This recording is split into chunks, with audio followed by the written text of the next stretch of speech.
बहू का बिना दरवाजे वाला घर। अम्मा, ये दरवाजा क्यों खोल देती हो? देखो तो कैसे खटर खटर हो रहा है। अरे बेटा, घर में गर्मी लग रही है, देख कितनी बढ़िया हवा आ रही है। माँ जी, जितनी हवा नहीं आ रही है उतना दरवाजा बंद चालू हो रहा है। ऐसे ही रहा तो ये दरवाजा जल्दी ही गिर जाएगा। देखो तो सही कितना ज्यादा खटखुट खटखुट कर रहा है, और अब तो ये हल्का भी हो गया है। हाँ बहू, तू सही कह रही है। बंद कर दे दरवाजा वरना ये गिर जाएगा। खबरदार, अगर दरवाजा बंद किया तो चालू रहने दे, ये समझी? बहू, जा जाकर अपना काम कर। माँ जी को तो कुछ समझ में ही नहीं आता है। जिस दिन ये दरवाजा गिरेगा परेशानी तो मुझे होगी। नंदिनी घर के दूसरे कामों में लग जाती और अचानक तेज बारिश की बूंदें अब आंधी के साथ घर पर बरसने लगी थी। हवा इतनी तेज चल रही थी कि पुराना लकड़ी का दरवाजा जोर जोर से हिलने लगा। पूरा घर उसकी खटर खुटर की आवाज से गूंज रहा था। सुजाता जी घबरा गईं। अरे राम राम, इतनी तेज बारिश हो रही है, जल्दी से दरवाजा बंद कर देती हूँ, नहीं तो पूरा घर भीग जाएगा। लेकिन दरवाजा नीचे से पूरी तरह सड़ चुका था। जैसे ही बारिश का पानी बाहर जमा हुआ, वो दरवाजे के नीचे की टूटी हुई जगह से तेजी से घर के अंदर आने लगा। माँ जी देखिए, नीचे से कितना सारा पानी अंदर आ रहा है। अरे बाप रे, ये तो पूरा फर्श भर गया। कुछ ही मिनटों में पूरा आंगन और कमरा पानी से भर गया। नंदिनी जल्दी से पोछा लेकर पानी बाहर निकालने लगी। वो जैसे ही पानी सुखाती उतनी ही तेजी से नया पानी अंदर आ जाता। हे भगवान, सुबह से बस यही काम कर रही हूँ, जितना पानी निकालती हूँ उतना फिर अंदर आ जाता है। अरे दरवाजा नीचे से बिल्कुल खत्म हो चुका है, अब इसे बदलना ही पड़ेगा। पूरी रात नंदिनी बार बार पोछा लगाती रही। उसके हाथ दर्द करने लगे थे। रात को सभी खाना खाकर बैठे थे। सुनिए जी, अब ये दरवाजा बदलवा ही दीजिए, रोज रोज कैसे चलेगा? भाग्यवान, नया लकड़ी का दरवाजा 7-8 हजार रुपए से कम में नहीं आएगा। अभी घर का बजट बहुत टाइट चल रहा है, समझ नहीं आ रहा क्या करें। भाभी, आप बिल्कुल चिंता मत कीजिए, कोई ना कोई उपाय जरूर निकल आएगा। आप इतना परेशान मत होइए। बड़ी बड़ी बातें करना आसान होता है, जब शादी होगी और घर गृहस्थी संभालनी पड़ेगी तब पता चलेगा कि पैसे कैसे जुटते हैं। अगले दिन सुबह फिर से तेज बारिश शुरू हो गई। राशि कॉलेज जाने के लिए तैयार हुई। माँ, मैं कॉलेज जा रही हूँ, आज लेट हो गई हूँ। बेटा छाता लेकर जाना, बारिश बहुत तेज है। राशि छाता लेकर चली गई। उधर मनीष और राजीव भी अपने अपने काम पर निकल गए। शाम को सबसे पहले राजीव वापस लौटा। उसने अपना भीगा हुआ रेनकोट दरवाजे के पास रख दिया। कुछ देर बाद राशि भी कॉलेज से लौटी और उसने भी अपनी भीगी हुई छतरी दरवाजे के बगल में खड़ी कर दी। रेनकोट और छतरी से लगातार पानी टपकने लगा। सारा पानी घर के अंदर फैल गया। अरे ये क्या कर रहे हो तुम लोग? पूरा घर फिर से गीला हो गया। भाभी, जल्दी में ध्यान ही नहीं रहा। सच में गलती हो गई, अभी साफ कर देता हूँ। अरे काम करो, दीवार में एक कील ठोक दो, उसी पर छाता और रेन को टांग दिया करो, फिर पानी घर में नहीं फैलेगा। हाँ बाबूजी, ये तो अच्छा उपाय है। राजीव अंदर गया और एक बड़ी कील और हथौड़ा उठा लाया। बाबूजी, अभी लगा देता हूँ। जैसे उसने हथौड़े से पहला वार किया, धड़ाम, पूरी दीवार जोर से कांप गई। सभी लोग एक दूसरे का चेहरा देखने लगे। अरे ये क्या हुआ? राजीव ने दोबारा हल्का सा हथौड़ा मारा। खटाक, दोनों दरवाजे पुराने अपने कब्जों सहित जमीन पर आ गिरे। पूरा घर आवाज से गूंज उठा। अरे माँ, दरवाजा गिर गया। हे भगवान, लगता है पूरी दीवार कमजोर हो चुकी है। बाबूजी देखिए, पूरी दीवार हिल रही है। माँ जी, कम से कम दूसरा दरवाजा तो लगवा दीजिए। दरवाजा तो लगवा देंगे, लेकिन अगर दीवार ही मजबूत नहीं है तो टिकेगा कैसे? सच कह रहे हैं भैया, अभी इसमें नया दरवाजा लगाना खतरे से खाली नहीं है। सभी लोग दीवार की हालत देखकर डर गए। बहू, कुछ दिन बिना दरवाजे के ही रह लो, अभी क्या किया जा सकता है। सुनिए, बिना दरवाजे के कैसे रहा जाएगा? घर में कोई भी कभी भी झांक लेता है, थोड़ी तो प्राइवेसी होनी चाहिए। मैं समझता हूँ, लेकिन अभी पैसे नहीं है, थोड़ा इंतजार करो, कोई ना कोई जुगाड़ करते हैं। नंदिनी चुप हो गई। उसने मजबूरी में हालात से समझौता कर लिया।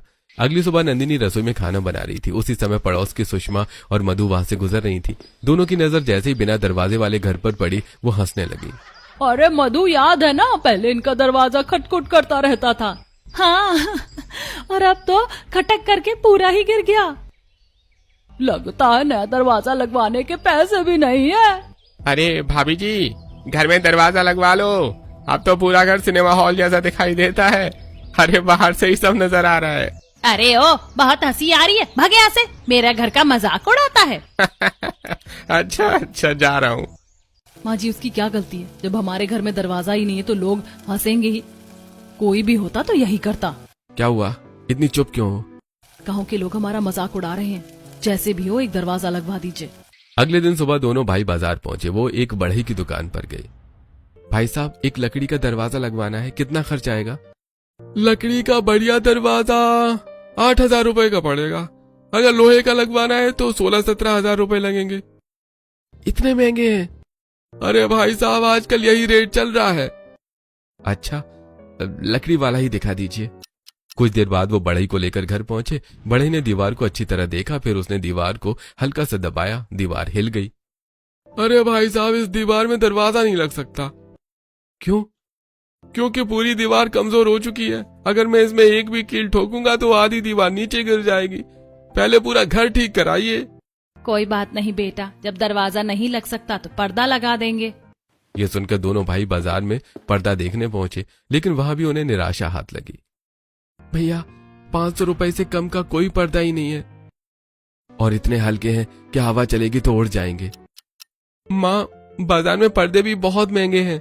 अरे इसमें परेशान होने की क्या बात है, मेरी पुरानी सूती साड़ियाँ रखी, उन्हें सिलकर बड़ा सा पर्दा बना लेते हैं। ये सुनकर नंदिनी का चेहरा उतर गया। राशि भी ये सुनकर नाराज हुई, लेकिन माँ के सामने कुछ नहीं बोली। हाँ, यही ठीक रहेगा। बेवजह पैसे खर्च करने से अच्छा है कि पुरानी साड़ी का मजबूत पर्दा बना लिया जाए। घर के सभी लोग अपनी अपनी मजबूरी समझ रहे थे। कोई महंगा दरवाजा नहीं लगवा सकता था और न ही नया पर्दा खरीद सकता था, इसलिए सबने फिलहाल पुरानी साड़ियों से पर्दा बनाने का फैसला कर लिया। घर के मुख्य दरवाजे पर अब सुजाता जी की पुरानी सूती साड़ियों को जोड़कर बनाया गया पर्दा टांग दिया गया था। सबको लगा कि अब कुछ राहत मिलेगी, लेकिन वो पर्दा इतना हल्का था कि बाहर से गुजरने वाले लोगों को घर के अंदर का काफी हिस्सा साफ दिखाई देता था। हल्की सी हवा चलती और पर्दा इधर उधर उड़ने लगता। मम्मी, क्या हम इतने गरीब है कि हमारे घर में एक दरवाजा भी नहीं लग सकता? नहीं बेटा, ऐसी बात बिल्कुल नहीं है। बस अभी घर की दीवार कमजोर हो गई है, इसलिए दरवाजा नहीं लग पा रहा। सब ठीक हो जाएगा। मोनू तो चुप हो गया, लेकिन नंदिनी के मन में बेटे का सवाल बार बार घूम रहा था। कुछ दिन ऐसे ही बीत गए। एक दोपहर राजीव के मोबाइल पर मिताली का फोन आया। राजीव, आखिर शादी कब करोगे? घर वाले रोज तुम्हारे बारे में पूछते हैं, कोई तारीख नहीं बता रहे हो। अरे, मैं तो शादी की तारीख निकलवाना ही भूल गया। तुम चिंता मत करो, आज ही घर में बात करता हूँ। माँ, आज मिताली का फोन आया था। उसके घर वाले पूछ रहे हैं कि शादी कब करनी है। अरे राम, मैं तो ये बात बिल्कुल भूल ही गई थी। लेकिन माँ, बिना दरवाजे वाले घर में क्या बहू आएगी? क्यों नहीं देवर जी, जब मैं बिना दरवाजे के इस घर में रह रही हूँ तो आपकी पत्नी भी रह लेगी। नंदिनी मनी मन सोचने लगी कि अब नई बहू आएगी तो शायद घर वाले इस परेशानी को गंभीरता से समझेंगे। कुछ दिनों बाद शुभ मुहूर्त निकला और धूमधाम से मिताली और राजीव की शादी हो गई। नई बहू पहली बार ससुराल पहुंची। गृह प्रवेश की तैयारी हो रही थी, लेकिन घर के बिना दरवाजे को देखकर आस पड़ोस के कई लोग वहीं खड़े होकर बातें करने लगे। अरे, अब तो इस घर में हर आने जाने वाला सब कुछ देख लेगा। सच में बिना दरवाजे के घर में नई बहू का आना मैंने पहली बार देखा है। कम से कम नई बहू के आने से पहले एक अस्थायी दरवाजा ही लगवा लेते। अरे, अब तो पर्दा ही इनका दरवाजा है। हवा भी आएगी और पूरा घर भी दिखाई देगा। मिताली सबकी बातें सुन रही थी, लेकिन उसे समझ नहीं आ रहा था कि आखिर लोग दरवाजे की बात क्यों कर रहे हैं। सुजाता जी चुपचाप बहू का गृह प्रवेश करवाकर उसे घर के अंदर ले आई। रात हो गई, सब लोग अपने अपने कमरे में जाने लगे। राजीव जी, दरवाजा बंद कर दीजिए, बाहर से ठंडी हवा भी आ रही है और धूल भी। भाभी, दरवाजा तो है ही नहीं। अरे ननद जी, मजाक मत कीजिए। मिताली, सच कह रहा हूँ, हमारे घर में दरवाजा नहीं है। मिताली का चेहरा एकदम बदल गया। उसने दिन में पड़ोसियों की सारी बातें याद आ गईं। क्या? सच में? यानी जो लोग बाहर कह रहे थे वो सच था? हाँ बेटा, दीवार कमजोर हो गई इसीलिए दरवाजा नहीं लग पाया। अब हम दोनों बहुएं इसी तरह रह रहे हैं। लेकिन बिना दरवाजे के कोई कैसे रह सकता है? थोड़ी सी भी प्राइवेसी नहीं है। बिल्कुल वैसे ही जैसे मैं इतने दिनों से रह रही हूँ। छोटा मोनू दौड़ता हुआ आया। चाची, रोज लोग झांकते और हंसकर चले जाते हैं। मिताली पूरी रात सो नहीं सकी। अगली सुबह मिताली की पहली रसोई थी। वो रसोई में हलवा बना रही थी। इतने में बाहर से कुछ पड़ोसने पर्दा हटाकर झांकने लगी। अरे, हलवे में घी ऊपर से डालना चाहिए। नहीं नहीं, पहले रवा घी में भूनते हैं।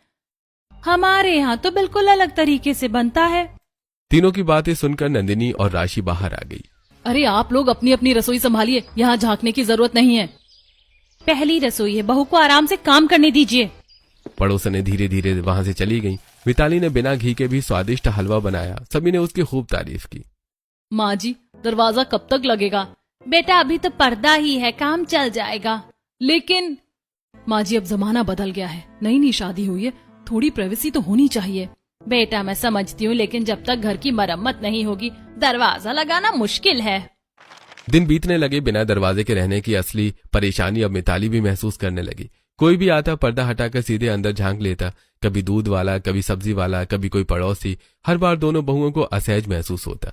एक शाम राजीव और मिताली आंगन में बैठकर हंसी मजाक कर रहे थे। उसी समय मधु वहां से गुजरी। अरे वाह, आज तो खूब बातें हो रही हैं। अच्छा है मिताली आ गई, कम से कम राजीव मोहल्ले की बाकी औरतों को तो नहीं देखेगा। मिताली झेंप गई।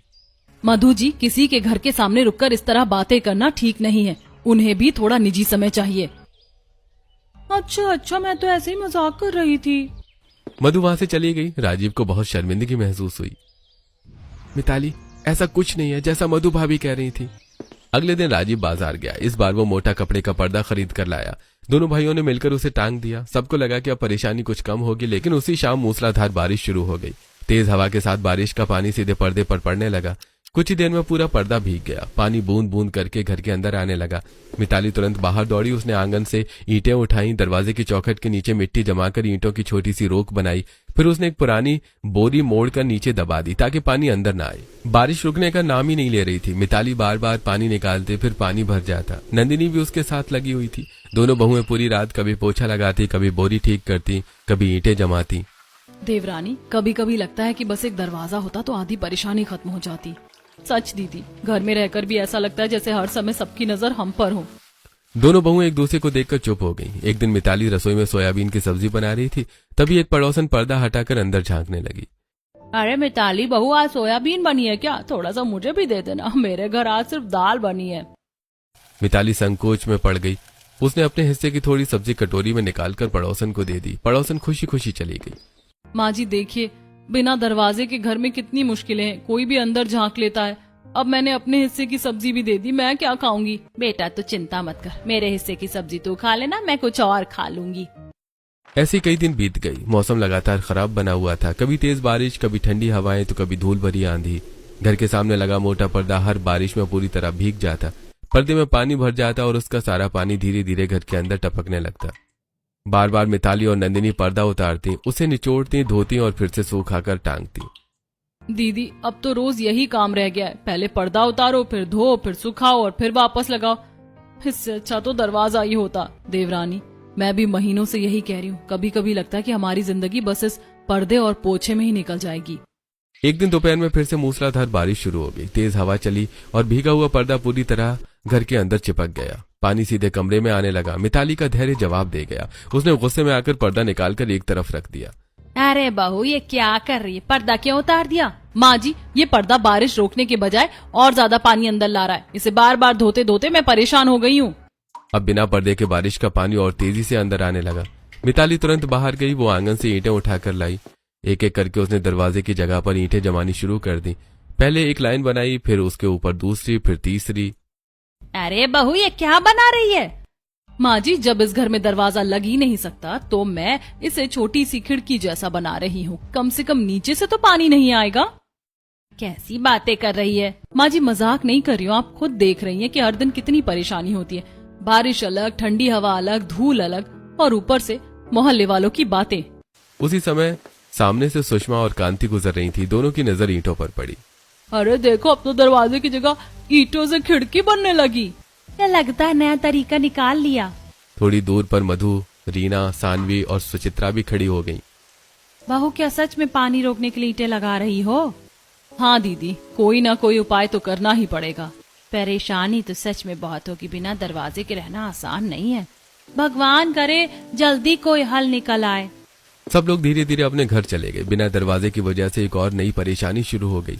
जब भी घर में कोई सब्जी या पकवान बनता, उसकी खुशबू बाहर तक चली जाती। पड़ोसियों को तुरंत पता चल जाता कि आज घर में क्या बना है। एक सुबह राजीव डेयरी पर दूध लेने गया। दूध वाला काउंटर पर बैठा था। उसके पास कुछ पनीर के पैकेट बचे हुए थे। अरे राजीव भैया, एक काम करोगे? हाँ भैया, बताइए। अरे ये पनीर का एक पैकेट बच गया है। आज नहीं बिका तो खराब हो जाएगा। मेरे घर में खाने वाला मैं अकेला हूँ, आप इसे ले जाइए। अरे नहीं नहीं भैया, रहने दीजिए, मेरे पास अभी अतिरिक्त पैसे नहीं हैं। अरे पैसे कौन मांग रहा हूँ, मुफ्त में ले जाइए। किसी के काम आ जाएगा तो मुझे भी अच्छा लगेगा। अरे बहुत बहुत धन्यवाद भैया। राजीव खुश होकर पनीर घर ले आया। उस दिन पहली बार घर में पनीर की सब्जी बनने लगी। मिताली और नंदिनी दोनों मिलकर खाना बना रही, लेकिन बिना दरवाजे के कारण फिर वही हुआ। बाहर से गुजर रही सुषमा और कांति की नजर सीधे रसोई पर पड़ गई। अरे आज तो इनके घर पनीर बन रहा है। पनीर खाने के लिए पैसे हैं, लेकिन दरवाजा लगवाने के लिए नहीं। सच में पहले दरवाजा लगवाना चाहिए था। उनकी बातें घर के अंदर तक सुनाई दे रही थी। राजीव का चेहरा उतर गया। मिताली चुपचाप कढ़ाई चलाती रही। नंदिनी ने धीरे से सिर झुका लिया। सिर्फ इसलिए कि हमारे घर में दरवाजा नहीं है, लोग हर चीज पर टिप्पणी कर देते हैं। हमारी अपनी जिंदगी में कोई निजता नहीं बची। बरसात लगातार बढ़ती जा रही थी। ठंडी हवाएं सीधे घर के अंदर आती थी। रात को सोते समय भी दोनों बहुओं को उठकर बार बार पर्दा संभालना पड़ता।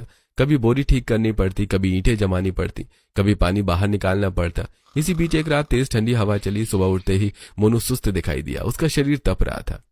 अरे मोनू को तो तेज बुखार है। रात भर ठंडी हवा सीधे आ रही थी, शायद इसी वजह से तबीयत बिगड़ गई। जल्दी डॉक्टर के पास लेकर चलो। राजीव और मनीष तुरंत मोनू को डॉक्टर के पास ले गए। दवा, जांच और इलाज में काफी पैसे खर्च हो गए। जितने पैसे दवा में चले गए, उतने में तो घर के लिए थोड़ा सामान आ जाता। बीमारी कभी बता कर नहीं आती बेटा। मोनू के ठीक होने के बाद परिवार ने एक बार फिर बढ़ई को बुलाने का फैसला किया। बढ़ई फिर से अपने औजार लेकर आया। उसने पूरी दीवार ध्यान से देखी। अरे भाई, मैं पहले भी कह चुका हूँ, ये दीवार बहुत कमजोर है। फिर भी आप एक बार कोशिश करके देख लीजिए। बढ़ई ने हथौड़ा उठाया। एक छोटी सी कील दीवार पर रखी। जैसे ही उसने हल्का सा हथौड़ा उठाया, पूरी दीवार धड़ धड़ धड़ की आवाज करने लगी। ऊपर की मिट्टी झड़ने लगी। रुक जाइए, कृपया कील मत मारिए, दीवार हिल रही है। अरे बस बस, आगे मत कीजिए। हमें दरवाजा बाद में चाहिए, पहले घर सुरक्षित रहना चाहिए। बढ़ई ने तुरंत हथौड़ा नीचे रख दिया। अरे भाई, अगर मैं इस दीवार में दरवाजा लगाने की कोशिश करूंगा तो पूरी दीवार गिरने का खतरा है। पहले घर की मरम्मत करवाइए, उसके बाद ही कोई दरवाजा लग सकता है। इतना कहकर बढ़ई वहां से चला गया। घर में फिर से सन्नाटा छा गया। सभी लोग एक दूसरे का चेहरा देखने लगे। अब तो साफ हो गया कि इस तरह नहीं चलेगा। इस बिना दरवाजे वाले घर के लिए हमें कोई नया उपाय निकालना ही पड़ेगा, नहीं तो हर बारिश, हर ठंडी हवा और हर दिन की ये परेशानी कभी खत्म नहीं होगी। मिताली की बात सुनकर पूरे परिवार के चेहरे पर चिंता साफ दिखाई दे रही थी। अब उन्हें भी एहसास हो चुका था कि बिना दरवाजे के घर में रहना केवल असुविधा नहीं, बल्कि सुरक्षा, निजता और रोजमर्रा की जिंदगी से जुड़ी एक बड़ी समस्या बन चुका था। बढ़ई के जाने के बाद पूरे घर में सन्नाटा छा गया। किसी के पास कोई उपाय नहीं था। सभी लोग आंगन में चारपाई पर बैठ गए। बाहर हल्की बारिश हो रही थी और बिना दरवाजे वाले घर में ठंडी हवा फिर से अंदर आ रही थी। भाभी, मुझे लगता है कि सबसे पहले हमें घर की नींव और दीवारों को मजबूत करना होगा। अगर दीवारें ही कमजोर रहेंगी तो नया दरवाजा लगाकर भी कोई फायदा नहीं होगा, दोबारा वही परेशानी होगी। बात तो बिल्कुल सही कह रही हो राशि, लेकिन सबसे बड़ी समस्या ये है कि हमारे घर में इतनी आमदनी ही नहीं है कि पूरा घर दोबारा बनवा सके। सच कहूं तो मेरी कमाई उतनी नहीं है कि लाखों रुपए लगाकर नया मकान बनवा दूं। रोजमर्रा का खर्च ही मुश्किल से निकलता है। मैं भी पूरी कोशिश करता हूं, लेकिन जितना कमाता हूं वो घर चलाने और दवाइयों में ही खत्म हो जाता है। बेटा, जिंदगी भर मेहनत की, लेकिन कभी इतना पैसा नहीं जोड़ पाया कि इस पुराने घर को नया बना सकूं। सभी लोग चुप होकर जमीन की तरफ देखने लगे। तभी मिताली के चेहरे पर हल्की मुस्कान आई। अगर आप सब मेरी एक बात माने तो मेरे पास एक उपाय है। कैसा उपाय बहू? पहले आप सब मेरे साथ घर के पीछे वाले आंगन में चलिए। सभी लोग मिताली के पीछे पीछे घर के पीछे पहुंचे। वहां पहुंचकर सबकी आंखें खोली की खोली रह गईं। पूरे पीछे वाले हिस्से में सफेदा और नीम के कई लंबे लंबे पेड़ खड़े थे। पेड़ काफी मजबूत और मोटे हो चुके थे।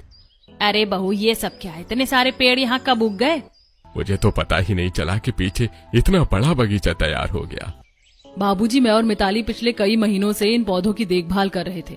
हमने सोचा था कि कभी न कभी ये पेड़ हमारे काम आएंगे। रोज इन्हें पानी दिया, खाद डाली और देखभाल की, इसीलिए देखिए कितनी जल्दी बड़े भी हो गए। मिताली, तुमने कभी बताया ही नहीं। बताने से पहले काम पूरा करना चाहती थी। मेरा विचार है कि हम इन नीम और सफेदा की मजबूत लकड़ियों का उपयोग घर को सहारा देने में करें। बाहर से मजबूत आधार मिल जाएगा तो दीवारें हिलेंगी नहीं, फिर दरवाजा भी आसानी से लगाया जा सकेगा और खर्च भी बहुत कम आएगा। मिताली की बात सुनकर सभी एक दूसरे का चेहरा देखने लगे। कुछ पल बाद सबसे पहले गणेश जी मुस्कुराए। अरे वाह बहू, ये तो बहुत समझदारी वाला उपाय है। मुझे क्या पता था कि मेरी दोनों बहुएं इतनी दूर की सोचती हैं। सच में तुम दोनों तो छुपे रुस्तम निकली। अरे अब लगता है सच में हमारे घर की परेशानी खत्म हो जाएगी। अगली सुबह से ही काम शुरू हो गया। राजीव और मनीष कुल्हाड़ी लेकर पीछे वाले आंगन में पहुंचे। दोनों ने सावधानी से बड़े हो चुके सफेदा और नीम के पेड़ों की कुछ मजबूत लकड़ियां काटनी शुरू की। उधर गणेश जी भी उनका हाथ बटाने लगे। लकड़ियां काटने के बाद दोनों भाई पास के जंगल से मजबूत बांस लेकर आए। बांसों को बराबर आकार में काटा, फिर पूरे घर की बाहरी दीवारों के सहारे बांस खड़े किए गए। उनके साथ नीम और सफेदा की मजबूत लकड़ियां बांधी गई। रस्सियों और लोहे की तार से सबको अच्छी तरह से कस दिया गया। धीरे धीरे पूरे घर को बाहर से मजबूत सहारा मिल गया। अरे अब तो दीवार पहले जैसी बिल्कुल नहीं हिल रही है। बाबूजी देखिए अब कितना फर्क आ गया। लगता है बहुओं का उपाय सच में काम कर गया। मिताली और नंदिनी एक दूसरे को देखकर मुस्कुरा रही थी। उनकी मेहनत आखिर रंग ला रही थी। बहुओं, तुम दोनों ने इस घर को सिर्फ संभाला ही नहीं बल्कि डूबते हुए घर को बचा भी लिया। माँ जी, घर सबका होता है, उसे बचाना भी सबकी जिम्मेदारी होती है। अब दोनों भाई फिर से बढ़ई के पास पहुंचे। इस बार वो अपने साथ नीम की मजबूत लकड़ियां भी ले गए। भाई साहब, इस बार दरवाजा बना दीजिए, हमने पूरे घर को मजबूत सहारा दे दिया है। अब दीवार पहले जैसी नहीं रही। बढ़ई खुद उनके साथ घर आया। उसने दीवार को ध्यान से देखा, फिर हल्के से हाथ लगाया। दीवार बिल्कुल नहीं हिली। अरे भाई, ये तो कमाल हो गया। पहले जो दीवार जरा सी कील पर कांप रही थी, अब तो बिल्कुल मजबूत लग रही है। हमारी बहुओं का दिमाग चला है इसमें। सच कहूं तो इतना अच्छा देसी उपाय मैंने पहली बार देखा है। बड़ी नीम की लकड़ियां अपने साथ ले गया। 2 दिन तक उसने मेहनत करके एक मजबूत और सुंदर लकड़ी का दरवाजा तैयार किया। उसने दरवाजे को अच्छी तरह घिसा, चौखट बनाई और मजबूत कुंडियां भी लगा दी। तीसरे दिन वो दरवाजा लेकर घर पहुंचा। पूरा मोहल्ला देखने के लिए इकट्ठा हो गया। सुषमा, कांति, मधु, रीना, सुचित्रा और सानवी दूर खड़ी ये सब देख रही थी। अमित और माधव भी वहीं आ गए। अरे भाई, अब देखिए दरवाजा आराम से लग जाएगा।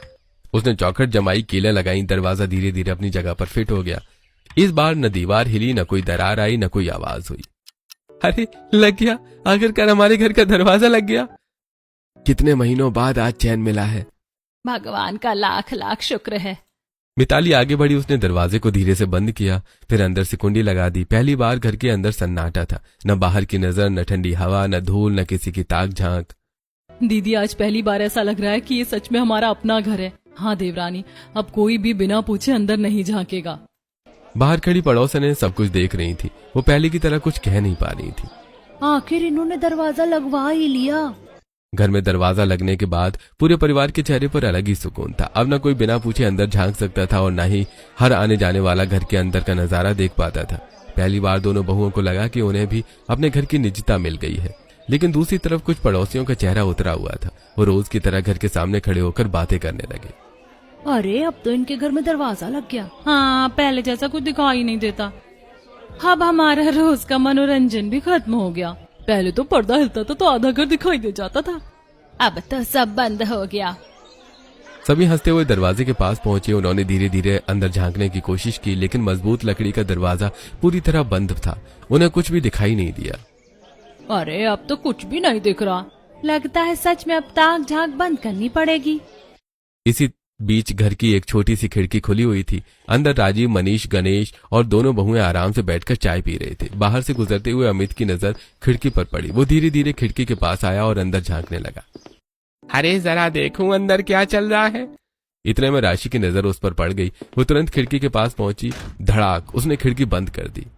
अरे अमित भैया, यहाँ क्या करें? आइए, बड़े मनोरंजन लेने वाले। अब हमारे घर में ताक झांक नहीं चलेगी। जाइए अपने घर जाइए। अरे मैं तो ऐसे ही देख रहा था। बस बस, अब देखने का समय खत्म हो गया। अमित मुस्कुराता हुआ वहां से चला गया। घर के अंदर बैठे सभी लोग हंस पड़े। कुछ दिन आराम से बीत गए। अब घर में दरवाजा था। बारिश आती तो पानी अंदर नहीं आता। ठंडी हवा भी पहले जैसी परेशान नहीं देती थी। दोनों बहुओं का काम भी काफी कम हो गया था। लेकिन मिताली अभी भी आगे की सोच रही थी। एक शाम सभी लोग आंगन में बैठे थे। राजीव जी, भैया, अब एक बात और सोचनी होगी। क्या बात है मिताली? दरवाजा तो लग गया, लेकिन सिर्फ इससे जिंदगी नहीं चलेगी। हमें कमाई बढ़ाने का भी कोई उपाय करना होगा। आखिर कब तक आप दोनों सिर्फ दिहाड़ी मजदूरी करके घर चलाते रहेंगे? बात तो सही कह रही हो। जितनी कमाई होती है उतने में बस खर्च ही निकलता है। अगर कोई अच्छा उपाय मिल जाए तो बहुत अच्छा होगा। मुझे एक उपाय सूझा है। कौन सा उपाय बहू? घर के पीछे जो जमीन खाली है वहाँ हम और ज्यादा सफेदा और नीम के पेड़ लगाते हैं। कुछ सालों में उनकी लकड़ियाँ बिकेंगी। आजकल बाजार में अच्छी लकड़ी की मांग रहती है। साथ ही खाली जगह में सब्जियों की खेती भी कर सकते हैं। मिताली की बात सुनकर सभी लोग सोचने लगे। अरे वाह, ये तो बहुत बढ़िया विचार है। मैं सब्जियों की खेती संभाल लूंगी। और मैं मिताली के साथ मिलकर नए पौधे लगाऊंगी। अरे हम दोनों भाई भी पूरा साथ देंगे। अब मेहनत करेंगे तो जरूर कुछ बदलेगा। अगले ही दिन से पूरा परिवार काम में लग गया। मिताली और नंदिनी ने पीछे की जमीन साफ की, नई क्यारियां बनाई, सफेदा और नीम के छोटे छोटे पौधे लगाए गए। हर पौधे के चारों ओर मिट्टी चढ़ाई गई। रोज सुबह और शाम उन्हें पानी दिया जाता। उधर सुजाता जी ने सब्जियों की खेती शुरू कर दी। उन्होंने लौकी, भिंडी, टमाटर, मिर्च, बैंगन और धनिया बोया। गणेश जी खाद डालते, राजीव और मनीष सिंचाई करते, राशि भी कॉलेज से लौटकर पौधों की देखभाल करती। पूरा परिवार मिलकर मेहनत करने लगा। कुछ ही महीनों में पीछे का आंगन हरा भरा हो गया, सब्जियां तैयार होने लगीं। अरे बहुओं, देखो कितने सुंदर टमाटर लगे हैं। माँ जी, इस बार तो पूरी टोकरियां भर जाएंगी और बाजार में अच्छे दाम भी मिलेंगे। अगली सुबह राजीव और मनीष ताजी सब्जियां टोकरियों में भरकर बाजार ले गए। सब्जियां ताजी थी इसलिए जल्दी बिक गई। दोनों पहली कमाई लेकर खुशी खुशी घर लौटे। अरे देखो, आज सब्जियां हाथों हाथ बिक गईं और दाम भी अच्छे मिले। उधर समय के साथ सफेदा और नीम के पेड़ भी मजबूत हो गए। जरूरत के अनुसार कुछ पेड़ों की लकड़ियां काटी गईं। राजीव और मनीष उन्हें बाजार ले गए। लकड़ी व्यापारी ने लकड़ियां देखकर खुशी जताई। अरे भाई, लकड़ी अच्छी और मजबूत है, मैं अच्छे दाम दे दूंगा। धन्यवाद भैया।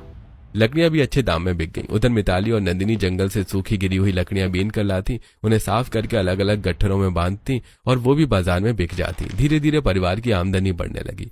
अब घर के हालात बदलने लग गए।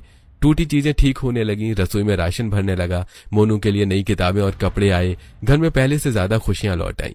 उधर पड़ोस के लोग अब भी कभी कभी दरवाजे की ओर देखते, लेकिन अब न कोई ताक झांक कर पाता था और न ही घर के अंदर क्या बन रहा है ये पता चल पाता था।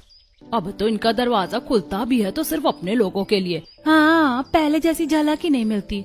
चलो, कम से कम अब इनका घर सुरक्षित और खुशहाल तो हो गया। मेहनत करने वाले की किस्मत सच में बदल जाती है।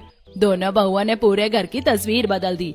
पहले लोग इनके घर का मजाक उड़ाते थे, आज उसी घर की मिसाल देते हैं।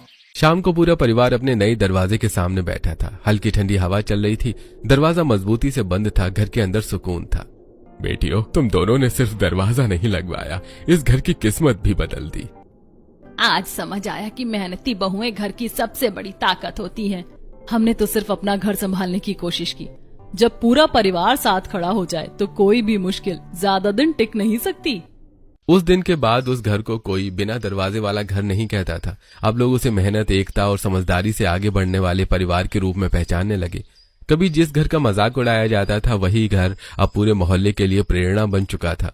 समय धीरे धीरे आगे बढ़ता गया। कभी तेज बारिश होती, कभी आंधी तूफान आता, लेकिन अब घर के अंदर पहले जैसी कोई परेशानी नहीं होती थी। मजबूत लकड़ियों का सहारा और नया दरवाजा घर की सबसे बड़ी ताकत बन चुका था। पहले जहां हर बारिश में दोनों बहुओं को रात रात भर जागकर पानी निकालना पड़ता था, वहीं अब वो चैन की नींद सोने लगी थी।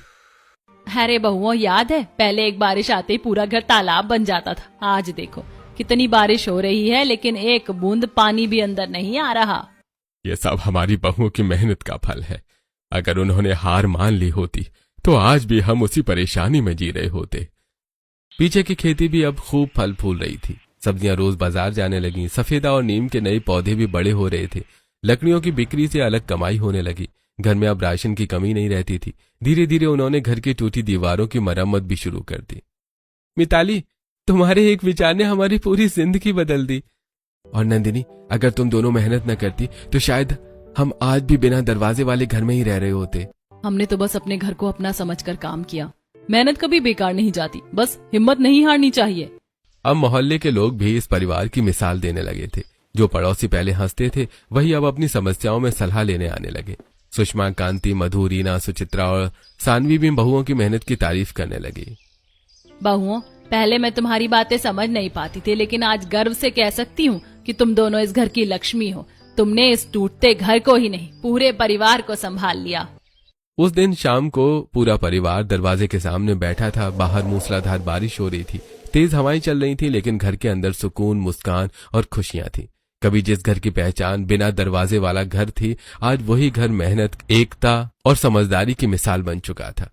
घर की असली नींव ईंट पत्थर नहीं बल्कि मेहनती और समझदार लोग होते हैं। जब परिवार साथ खड़ा हो जाए तो सबसे बड़ी मुश्किल भी एक दिन हार मान जाती है। आपकी इस पर क्या राय है, कमेंट में जरूर बताइए।